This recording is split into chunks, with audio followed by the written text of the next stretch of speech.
Join me on this endeavor as we photograph God's creation on this beautiful fall evening. Look at this bridge. It's a very nice bridge. Very nice implementation to God's beautiful creation here in the woods. Get a nice good couple pictures of here. One close down to the ground always makes a nice cinematic shot. You know, Romans 1:20 talks about how God's power and divine nature are evident in His creation. And we can clearly see that here.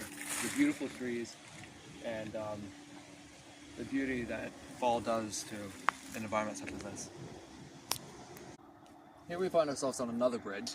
This one I really like because it has an overhang off this steep hill and a nice overlook into the trees. I like getting a shot here, another really nice one. Getting it from the railing, you can see the rest of the bridge and you can see how far down it goes too. It's very beautiful, the wonders of God's creation. Things He put it here for us to visually enjoy.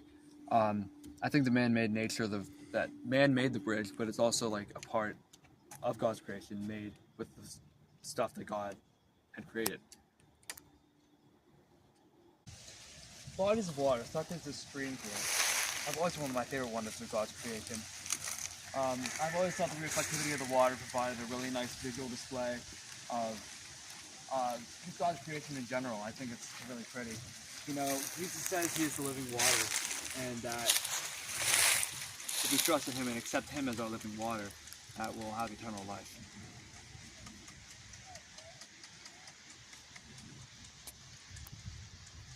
Thank you for joining me on this visually photographic journey through God's creation on this fall evening.